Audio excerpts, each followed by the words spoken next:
everyone, it's Cass. Welcome back to my channel, What Cass Read. Today I'm going to bring you my spoiler-free review of Spinning Silver, written by Naomi Novik. Spinning Silver was one of my top anticipated books of 2018, and for me it totally lived up to my anticipation and all my excitement for it, and so I'm really excited to be able to bring this review to you guys. Spinning Silver is a story that follows three main characters. We have Miriam, who is the daughter of a Jewish moneylender in a community.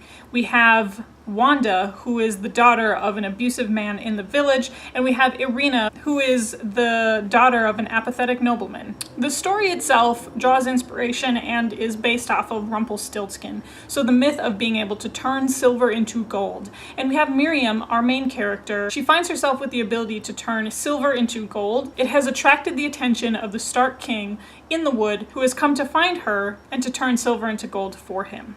This story is one of Naomi Novik's fairy tale retellings, but it's not a companion novel to it. None of the characters overlap with one another. The storylines are not the same, and I found this to be a vastly different story than the one we find in Uprooted. Of course, that's what I'm referring to.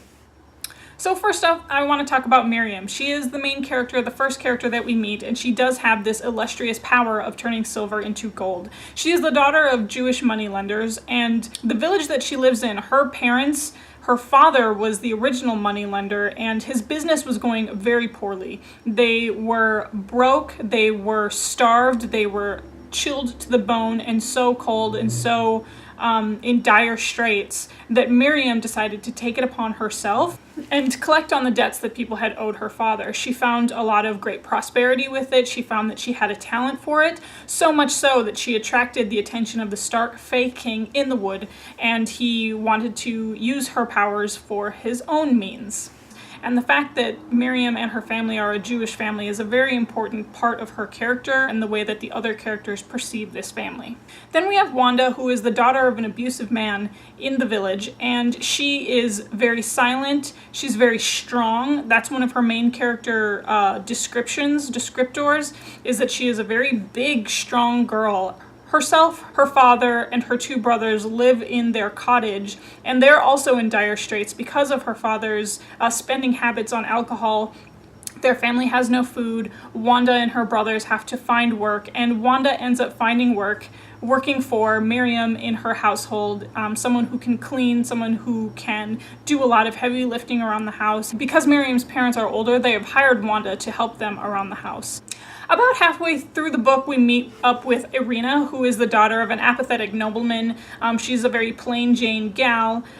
She has a nanny who looks after her, and Irina's really only duty to her father is to get married. So her father actually tries to set her up with the king, better his station, and bring some more money into his part of the kingdom. So the reason why I wanted to talk about the characters first instead of the world building is because there are three different plot lines to follow, but they all intermingle together. So we get the village from the start. Then we also get the wood from the start, but then we start branching out into the kingdom with Irina, then we start branching out into Miriam's grandfather's city, and how all these storylines intersect throughout this book is told through this multiple person POV. The descriptions were what sold me on this book.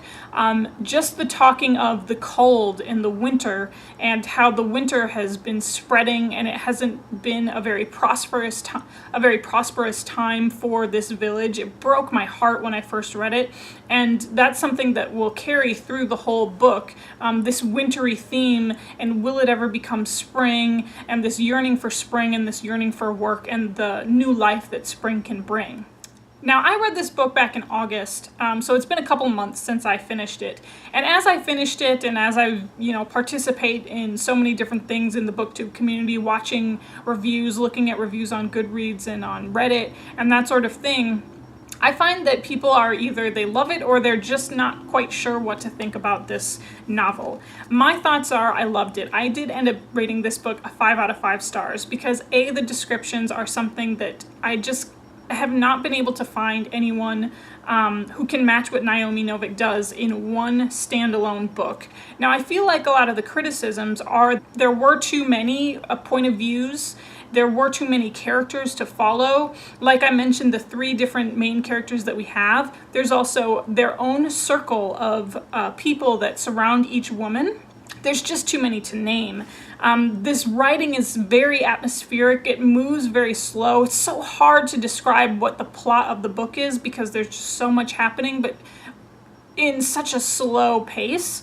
And I feel like that's the opposite criticism that people had of Naomi Novik's Uprooted. Uprooted moved very quickly. It was very atmospheric, but we moved from place to place to place to place, but we only followed one main character really, and so I think that made it easier for people to follow.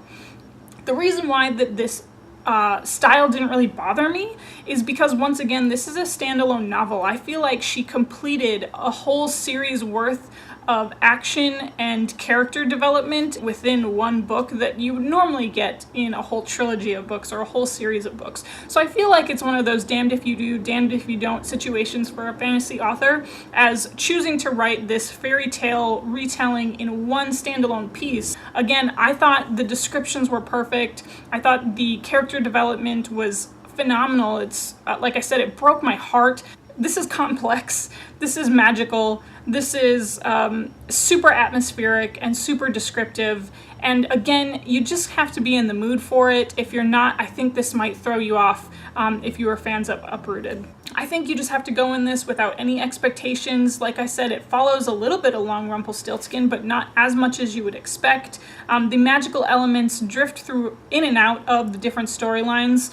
But to me, what I think this story truly is about found families and family units. There's not really any romance in here. There's some, but it's just not a prominent part of the story. To me, the 3 female figures are prominent figures of strength and how they find their own strength, how they build their family units around them, whether or not it's the family they were born into or the families that they create. I would 10 out of 10 recommend this book. Again, it just totally lived up to my expectations of what I wanted out of this, and I'm so happy that I picked it up this year. So 5 out of 5 stars to Spinning Silver by Naomi Novik. Alright everyone, so that was my spoiler-free review of Spinning Silver written by Naomi Novik.